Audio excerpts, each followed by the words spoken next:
I am Geoff Eido. This is Lunacy, where we discern the sacred from the insane and admit that whether we like it or not, we are all profoundly affected by the cycles of the moon. How?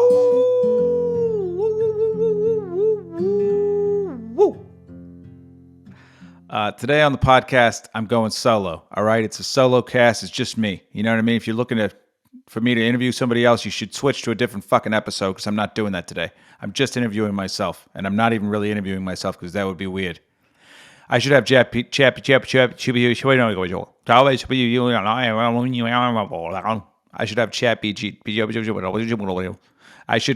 GPT on the program. You know what I mean? So they can fucking talk to me. All right. Today on the program, we're going to talk about confidence. Confidence. Okay. With a capital C. Big time.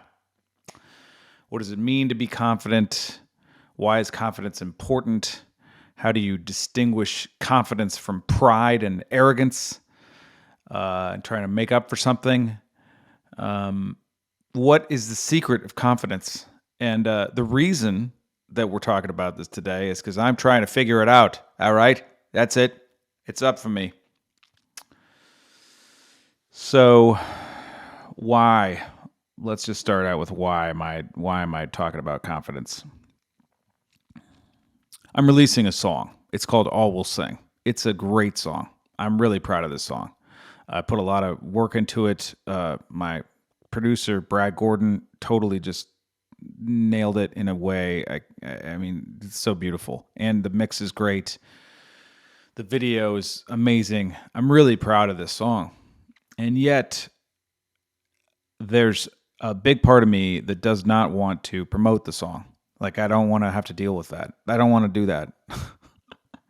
I mean, I made the song, okay? Why should I have to promote it? You know what I mean? And fundamentally, it comes down to confidence. And this program, this podcast right now, what I'm trying to figure out is, where is it? Where's the confidence? And I can tell you it's a great song and that I am proud of it. But then why am I reluctant to, fucking go to bat for it? All right. To go fight for it. All right. To do the little nitty gritty things like, posting on Instagram a series of posts that are going to get people excited about the song and doing all of the other things, the publicity things, answering questions, right? Whatever. Things that are like pretty basic. It's not like I'm not shoveling shit in the backyard, all right? It's not that challenging, but there's a reluctance. And I'll tell you what really brought it to a head for me. I have an interview next Tuesday, October 17th, with Paul Emery on KVMR, which is our local radio station here. Paul Emery is a legend up here. He's an incredibly talented musician. He's been doing it for, 60 years or something. He knows everybody. He's a pillar of the community. He hosts a radio show once a week for 4 hours. He presents shows, and he's a really nice guy, super down to earth.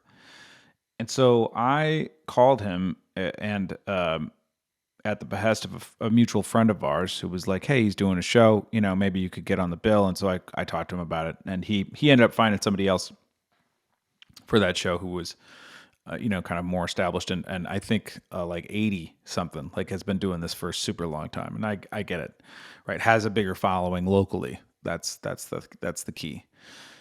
And,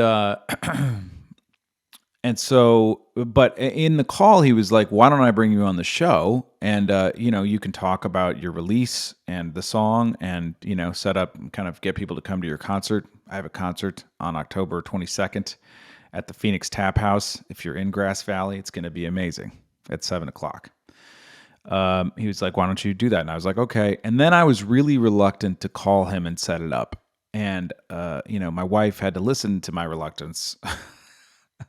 She was like, what's with you, man? Where's the confidence in your own product? This is a great song. Like, why aren't you going to bat for it?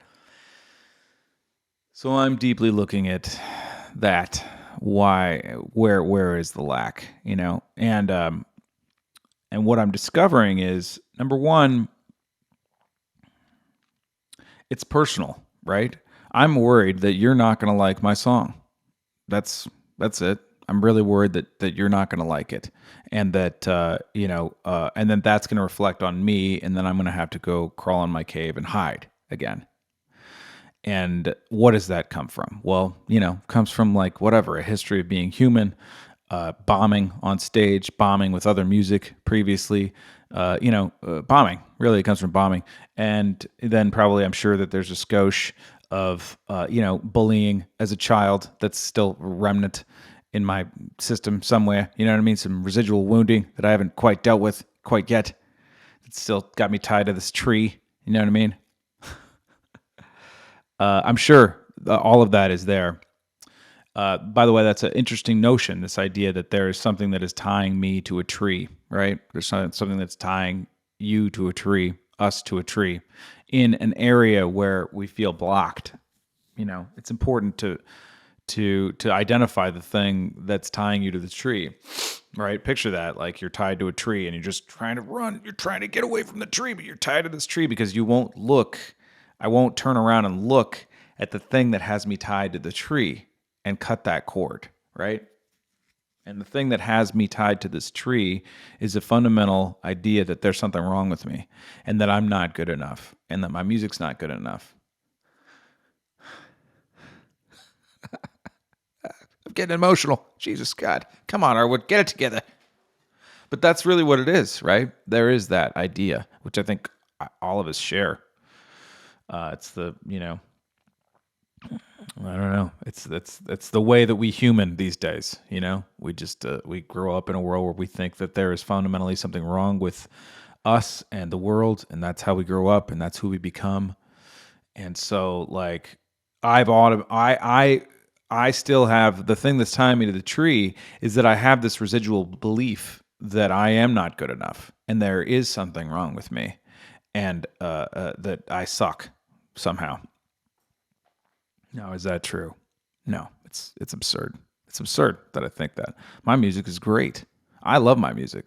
People who listen to my music love my music. My wife loves my music. All right. uh, you know, and I love it. I love it. Like that's kind of the most important thing is do I love it? Does it do something for me? Is it releasing for me? Yes, it is. Is it well intended? Yes. Does it sound good? Yes. Have I worked on my voice and my guitar and my singing and my songwriting? Absolutely, 100%. So there's really no reason for me to have this lack of confidence, and yet it exists. And one of the things that has been helpful for me lately is recognizing that I am not the music. The music is now its own thing. Do you know what I mean? I was talking about this with a friend of mine yesterday, and it's like the music is the product, and I feel confident in the product that the music is good. The music is not me, so I don't have to go into thinking that if people don't like the song, because there's for sure there are going to be people that don't like the song. It's just not their cup of tea. They don't like that kind of music. They want Icelandic death metal, and my music is not Icelandic death metal. Not that there's anything wrong with Icelandic death metal. All right, Icelandic death metal. It's great. Go Iceland. There's nothing wrong with Icelandic death metal, right? It's just not my music. So there are for sure going to be people that are like, oh my, really? That song sucks. I hate that song. That's fine. That's not my deal. My deal is to get the song out to people who will like it, will enjoy it, and also give it its own best send off. So that's the process that I'm working with. But because I haven't done it properly in the past and I have to go through all these little nitty-gritty steps, I'm confronted each time by all these little things. Also, I'm an artist. So it's like I just want to create the art. I don't want to do the business, right? But the business is what you have to, especially this day and age, and especially because whatever, I'm not independently wealthy. I have to do it. I have to go through, and also it's a matter of ownership that I have to do all of this work and stuff, right?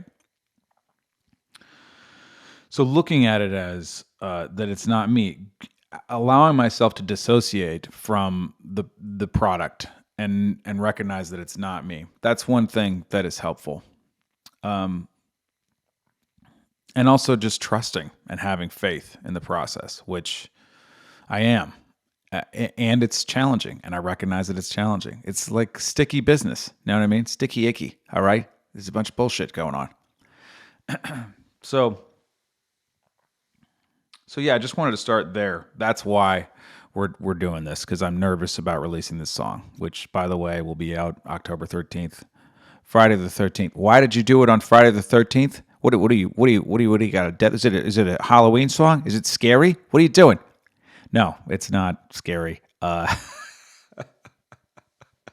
would you release a song on Friday the 13th, Geoff? The song's going to implode. All right, that's what could happen. People's ears are just going to explode when they hear it because it's on Friday the 13th. No, that's not why I'm releasing it on Friday the 13th. One, that's just the date that works because that allows me to get the publicity that I need to get going, and also have the concert the following week. And, it just happens to be on October 13th. And I refuse to think that there's anything unlucky about Friday the 13th. Okay. We moved into this house on December the 13th. It was also a 13th, and I love this house, and it's been beautiful. And I think there's something lucky about that number. It's a prime number. It's a sacred number. Anyway, whatever. It doesn't matter. I'm releasing it on October 13th, all right? I'm going to stop talking about it now. And the video comes out that same day. So having said all of that, I've reached a point of determination that I'm going to do it anyway. I'm going to do it regardless of the fact that I have some doubts about it, regardless of the fact that I'm trying to take it personally, regardless of the fact that there's a wounded little child inside of me that's going, but wait, what if they don't like it? What if they throw stuff at you and call you names? And that little guy is valid. He's trying to protect me from getting hurt like I've been hurt before. He's trying to protect me from rewounding myself or getting even deeper wounds, right? That guy, he's trying to protect me, and he's wounded.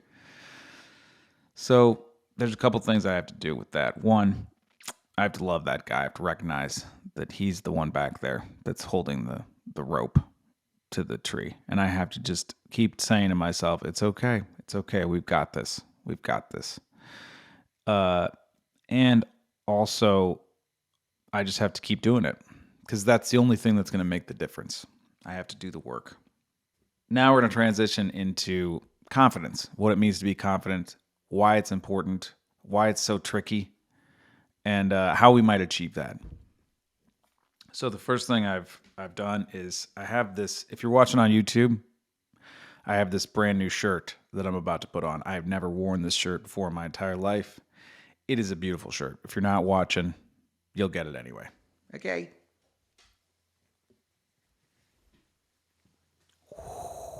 Oh. It is cozy. This is a cozy shirt. It's a Faherty.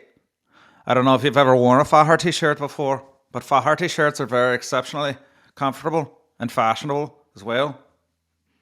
And it looks good. Looks good on me. I tried it on in the store. I was like, oh, that's a nice looking shirt. I should get that shirt. I should wear it on my podcast.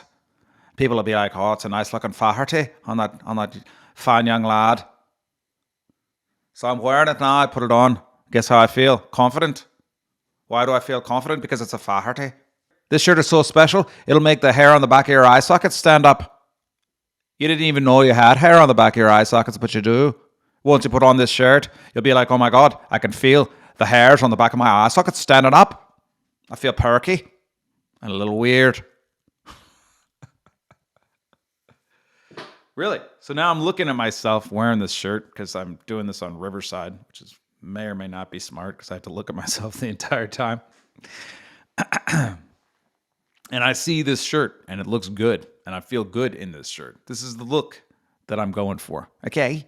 That makes me feel confident. So let's get into what confidence is. First of all, how about a definition? Okay, Geoff, let's go for a good definition. I like to do confidence definition. I like Webster's. I don't know what you guys like, but I think Webster's It's a good dictionary. I guess because I grew up with it. You know what I mean? Let's go to their website and everything. Oh, here we go. They won't write to synonyms. We don't want that. A feeling or consciousness of one's powers of reliance on one's circumstances. Faith or belief that one will act in a right, proper, or effective way. The quality or state of being certain, certitude. A relation of trust or intimacy. Reliance on another's discretion. Like their story was told in strictest confidence. Okay. Support, especially in a legislative body. A communication made in confidence, secret. I trust that you're not going to tell anyone. So there's a lot of trust and faith going on with confidence, a feeling or consciousness of one's own powers of reliance on one's circumstances, trusting and believing that I will act in a right, proper, and effective way, believing that I can do it in the face of life. In the face of all of our trippings up and down and around about, in the face of our own experience, which I'm sure for all of us has been somewhat, catastrophic at times. All right. We're all stumbling around here trying to figure it out. So then getting good enough at a task or a thing or just at living that I have confidence that I'm going to make it through no matter what. It reminds me of I went camping with my nephews not too long ago, and we went backcountry camping, and I brought all of the stuff, and I made sure that we were well supplied and we were well prepared. And when we walked into the forest, I had confidence that we were going to be okay, that we were going to survive, we were going to make it through in the wilds without a toilet, and we did. I had confidence in our ability and my ability to make sure that it happens. And then I walked powerfully into the woods and had an amazing time. Now that's great. That totally makes sense. Having confidence in my craft, having confidence in my music, having confidence in being able to communicate effectively on this podcast, even. Those are different things. They're a little bit more mercurial. And the podcast itself, by the way, like this is a promise that I made to myself and to you to continue to seek out moving through the lessons that are being given to me in a way that allows me to consciously evolve. Even though that sort of sounds a little weird. What are you talking about? You're consciously evolving, all right? It doesn't make any sense, but it does. Because then that's my context, right? How do I learn the lessons that I need to learn so that I can move forward more powerfully and effectively in this life? So let's get into that a little bit. Okay. A reading from the book of Geoff. This is my journal. So here's what I had written in preparation for this episode. Confidence. I get hung up on Instagram and sharing because it hooks me back into the incessant need for validation and approval, which is not confident, it's needy. I am convinced that I'm not enough. I'm stuck in the fallacy that there is something fundamentally, undoubtedly wrong here. Wrong with me, wrong with them, whoever they are, in my case, wrong with the world. But there's no power there. There is no strength. The power comes in testing my why. Why do I share? Is it because I'm fit or fat, handsome or ugly, funny or smart? Is it because I am trying to show off or show down? Or is it because I have something valuable to offer? Is it because I desire and seek the transformation of myself and those around me so that we can lead lives in harmony with ourselves, each other, and the planet that gives us life? Yeah, that's it. That's juicy. That's ice cold, baby. You know what I'm saying? It tickles my fancy. And it could change, and it probably will, although it is a great lifelong ambition. And there are different whys for different things. Sometimes my why is to entertain. to make people laugh for the sake of laughing because laughter is medicine. Sometimes, for me, my why is to break down prejudice and barriers, to hold up a mirror so that we see our own interconnectedness. Sometimes my why is to get us to laugh at ourselves and not take ourselves so gall darn seriously all the time. Know what I mean? And I mean that gall darn it. Do you know what I mean? Big time, gall darn it. We take ourselves so gall darn seriously sometimes, and it's crazy. It's like crazy making. Like, come on, man, just chill out. Just have some play, have some fun. See them dolphins out there? What are they doing? They're surfing. All right, they're having a good time. Why can't we have a good time too? We're designed to have a good time. All right, you know what I mean? So that's part of it, you know. Just have some fun. All right, have some fun with yourself. Do a stupid accent. All right, or a good accent where you sound smart, but also you're Southern, like this one right here. He who has a why to live for can bear almost any how. This original quote was from 1889 from Nietzsche. It was then requoted in 1946 by Viktor Frankel in his seminal book, Man's Search for Meaning. Man's searching for meaning. He is not Italian.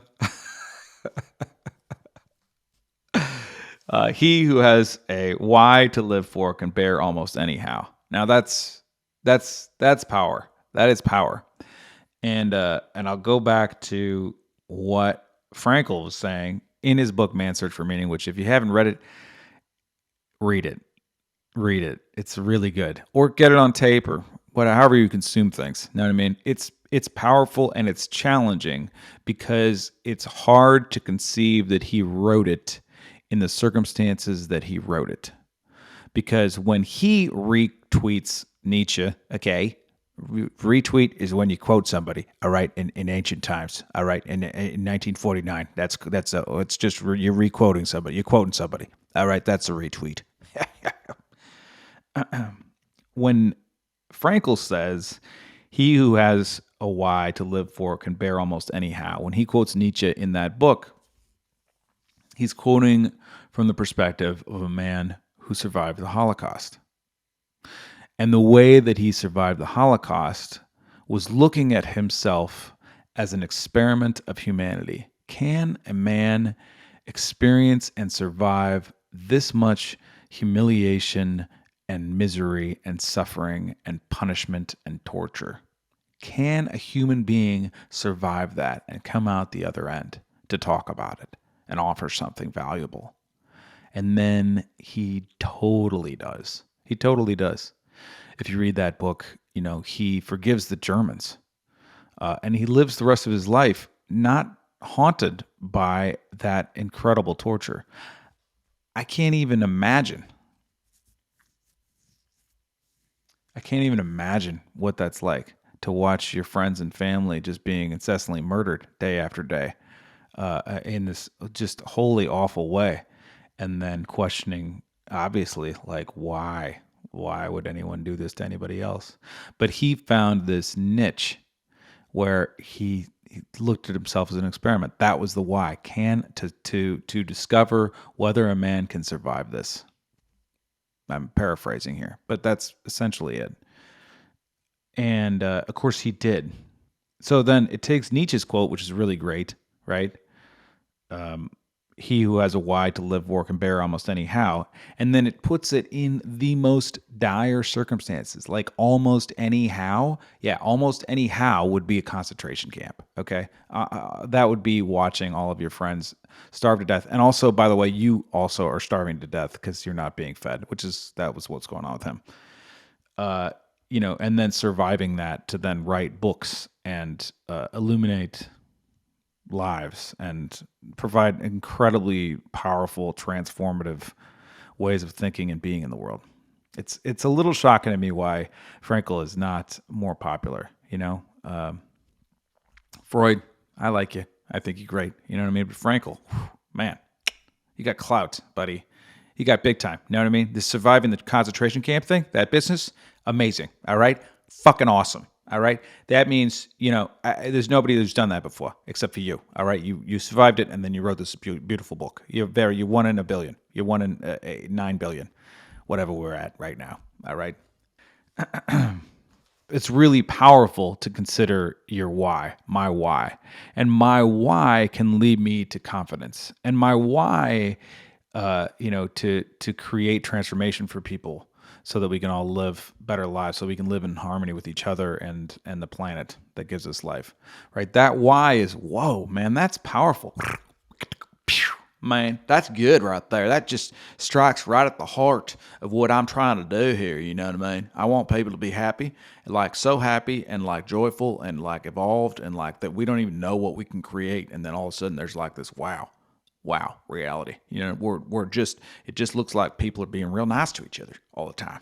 You know what I mean? Doing nice things for each other, supporting each other, and pulling this mother out, taking care of the planet. You know what I mean? Being honest and true and admitting, being vulnerable, you know what I mean? Not lying to each other, being corrupt assholes, you know what I mean? Stealing from other people, empire building, and like whatever. Taxing people without representation, without actual representation, you know what I mean? Where we all participate, you know what I mean? Strongly in our own democracy and whatever we got going on. That's what I want. That's what I'm looking for. That's my why. That's a beautiful why. Sometimes my why is justice. That's a tricky one because the tendency is to hate those who I deem unjust. And that hatred leads right back to the there's something wrong here paradigm. And then us versus them paradigm, AKA, we're not related when we are. So, how to come from love while still standing for what you believe in? How do you do that? How do I do that? Simple. Come from love. They're doing what they are doing because they don't know. They don't get it. They're confused. They're trying to get love in the wrong way. Okay? That's the best song lyric I ever wrote. But I haven't written it. I just wrote it. Boom. But they can learn. And for some of us, for me at least, I believe that we will learn no matter what, no matter how long it takes, even and especially in the hour of our death. Though I hope it doesn't take that long, but it might. You know, I really feel that way. I really feel in the hour of our death, like when we're sitting on our deathbed, we just look back and go, oh my God, what was I thinking? Why did I do that thing to that person, talk to that person, that person that way? Like, I think all of those things come back and then and then we look at whether or not we actually dealt with them. You know what I mean? If we actually made amends for all the trouble that we caused because we were wounded ourselves and we were hurting people. You know what I mean? I think that's what happens. I don't know. I can't prove it, but that's my, you know what? It doesn't even fucking matter if I can prove it. That doesn't matter because here's the thing. For me to live that way, for me to think that way, where I believe that in the hour of my death, I'm going to look at all of the incidents where I was a jackass and whether or not I dealt with them properly and made amends to the person and or like fought for what I believed in, like it's empowering for me to think that way because then I encourage myself and invite myself in this moment right now to consider who it is that I'm being and how it is that I'm being with people. It doesn't always work. I'm still fucking it up. All right. But it's a powerful place to stand. And also it's a great place to stand in terms of in retrospect of how conversations happened and or like fights with people and or just ways that things happen. It's a great place to look back and go, oh, okay, I really need to convey this to this person. I really need to communicate X, Y, and Z and H and J as well. Okay, so I have a good example of this. This justice thing, coming from love, standing for what I believe in, and still not hating the people that I am standing up against. So, if you followed this podcast, you may have noticed that I've talked about the mine from time to time, which I definitely fucking have. All right, there's a mine in Grass Valley. They were trying to reopen this mine. It was active from the 1850s through 1980s, and then it was closed down. This company called Rise Gold wants to reopen this mine, and the way that they would do that would cause severe environmental devastation to the community, presumably, for sure. Okay, draining the wells of local residents, for sure, undoubtedly. Messing with the aquifer in ways we don't even really know by draining all that, pouring it into a creek, just like so many environmental things, and also increasing traffic, which I moved here from Los Angeles to escape traffic. I'll be gall darned. All right. I will be gall darned if I'm going to let anybody increase traffic in my new neighborhood. Nope. Sorry, dude. Forget about it. Know what I mean? So I wrote a song called Wells Run Dry, which you haven't checked it out. Check it out. Check out the video on YouTube, Wells Run Dry. It's just search Geoff Eido, Wells Run Dry. It's awesome. It features a flash mob of local volunteers that we got together that day. I taught them this little dance. They nailed it. We shot in Empire Mine State Park. It was a big deal. And the lyrics of the song are really like from my heart and from my truth and who I am and what I believe in. And I went to the county planning commission meeting twice here in Nevada City. And the second time, Ben Mossman was there. Ben Mossman is the CEO of Rise Gold. And while I was singing Wells Run Dry in my 3 minutes allotted time, I was looking directly at him from time to time. And guess what? He never looked up. But his lawyer was tapping his foot and into it. And even though I was singing to him, and even though he's in charge, he's the CEO, I don't hate that guy. No, I don't. You know what? He's doing what he thinks is right. He thinks it's a great way to make money.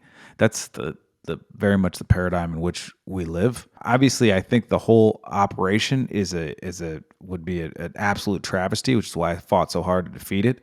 And I believe that we've won. There's one final hiccup, which I'll get into later. But I don't blame him for demonstrating the natural greed that is in our society and wanting to make a ton of money. I don't hate him. And so even in my singing and my rising up, like that becomes part of my identity. What am I standing for? I'm standing for my community. I'm standing for my fellow human beings that live in Nevada County, that live near me, that live in Grass Valley, that live in Rough Ready, that live in Nevada City, to make sure that we get to preserve this amazingly beautiful, pristine place in which we live. Come visit. It's great. So that's like a good example of, for me anyway, of being able to stand up for justice and having my why be about justice, but not hating those who would oppose me, the people that I'm trying to fight against. They're confused, they don't get it, and it's okay. And that's fine. And frankly, without them, I wouldn't get to fight for justice in the first place. And there's something really fun about fighting for justice. There's something really gratifying if you can dig into it and really be like, okay, and that's not about I am better than you, even though that's the trap. That's the justice trap, right? I am better than you. You are a piece of shit. There's something wrong with you. No. I'm responsible for you, and you don't see the way, and I'm going to help you see the way, and I hope that you do. And if you don't, that's okay. I'm not going to murder you. You know what I mean? That's a tougher place to stand, but it is very rich, and it's very confident. Okay, so the place that I want to kind of lead into ending with here on this journey of confidence is this idea that I have, that is, those who refuse to rule are condemned to be ruled by those who would oppress them. And this has to do with our confidence to stand up for our political values and what it is that we want to have happen in the world and how it is that we are ruled. This has to do with just trusting, the system. And, look, I'm not a conspiracy nut. All right. Although there are for sure some actual conspiracies that are actually going on that have been unfortunately so successfully just undermined by this whole idea of conspiracy theory. Good job, guys, for coining that fucking phrase. So I'm not a huge advocate of digging super deep into that stuff because I just feel like it's never ending and you don't really know what's true. I can say that this country was founded out of the idea of not trusting the government. This country was founded out of the idea of standing up for taxation without representation and choosing to spend our money in the way that we think is going to benefit ourselves and not giving it to a foreign power that's just eating it up and spending it on graft and who the hell knows what, right? I can say for sure that the ideals of the founding fathers that my ancestors fought for, because I do have an ancestor who fought in the Revolutionary War, and I am proud of that dude, are the ideals that we would live in harmony with ourselves and each other. That's the fundamental principle of this country. And I think that, the idea of all men are created equal and putting that on paper in that time, despite the immense contradictions that then ensued and continue to ensue after that, like slavery and war, it's a beautiful thing to fight for. And I feel like we just are kind of, you know what I mean? We're just like, well, whatever. That guy's going to handle it. And that guy's not handling it. The person to handle it is you and me. And if we don't stand up for ourselves, we're condemned to be ruled by those who would oppress us because they're getting something out of it. Because unfortunately, the greed mentality is kind of winning these days still. And I don't think, I don't think all is lost. I'm confident in the transformation of humanity. However, I am not ignorant of the forces that are against us. Okay, so why is it that those who refuse to rule are condemned to be ruled by those who would oppress them? For greed and for power. By rule, what do I mean? Totalitarian takeover? Totalitarian takeover? Pulling a Hitler? No, that's not what I mean. I'm not talking about that. Rule your life. Play a part in the larger forces that are ruling over you, your land and your fellow human beings, and the nature that gives you life. When I say rule, I mean rule your life. Like rule my life. Like taking full and total responsibility for any and all outcomes, any and all relationships, and any and all circumstances, be they lucky or unfortunate. 100% my life. I rule. I choose my responses over my reactions. And that is my stand. And that's a super powerful place to be, to live. It's also incredibly challenging. If I am 100% responsible, if I am the king of my life or the queen of your life or whatever, the ruler, the emperor of your, existence, however you want to contextualize and gendify your situation, I don't care. It's all good. The point I'm trying to make is, for me, right, I'm me man, me king. For me to look at my life as if I am the king of my life, I am totally responsible for my life in all realms and facets and all the ways that it's not going right and all the ways that it is going right. And I'm totally responsible for all of my reactions and how I spontaneously react to stimuli and things. And I go to my triggers and I act wounded. If I'm able to just continue to come back and own those, that they are mine, then that gives me the opportunity to transform. That gives me the opportunity to learn. And that's my context for life. And that's also super valuable in terms of being confident. Because if I keep reminding myself that I am 100% responsible, that nobody writes Geoff Eido's story but Geoff Eido. Nobody writes your story but you. You're in charge. Then even though that forces me to confront all of the silly little things that are tying me to the tree, it also allows me to liberate myself. It also allows me to grieve for those things. It allows me to cry with that little boy about being bullied as a 7-year-old, to cry with the with the older me who bombed at the comedy club, to like just really allow myself to grieve and see all of the effects of all the wounding that I've had and heal and grow and be for myself the king that I am of my own life. So I really want to leave you with that. I really want to leave you with looking at what is your why? What is your why? What's for you? Write it down.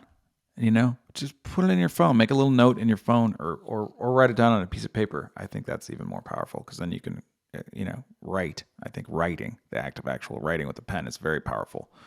It's a really potent practice. Potent practice, you guys. Potent practice time. Guess what's potent? Writing in your journal. All right, totally potent practice. Also meditation. No, but really, let's investigate our whys more. What is it for you? In fact, if you want to comment on this podcast, please do so. Write down what your why is, and you can change it. If you look at the why that I wrote, if you're watching on YouTube, it's all crossed out. There's words crossed out. There's parentheticals. It's like, it's not perfect. Then I, whittled it down to what I wanted it to be that I think is potent and powerful. So I leave you with the invitation to really investigate your why. Why do you do what you do? Why are you who you are? Why are you living this life? What's your purpose? And write it down. And then rewrite it. And then rewrite it again. And then put it somewhere that you can see it and really contemplate it. Think about it. And I really also invite you to look at being 100% responsible for everything, for all of your triggers, for all the ways that you are. Not blaming anybody else, but seeing your own true power and how you actually respond to your life. To stepping into owning your power. To stepping into owning that all those tragic things that happened in the past, they're in the past. That you are your choices and not your past. That I am my choices and not my past. It's a really powerful quote from a good friend of mine. I would really encourage you and me and us to really do that. That's my invitation, is for us in the quest to discover our own confidence, in the quest to live lives full of purpose and love, to really look at how do I be 100% responsible? What would that be like? And what is my why? Look forward to Lunacy Community, which is coming soon. I'm talking to my friend about it right after this. If you want to support Lunacy, please go to patreon.com/Lunacy podcast and make a contribution.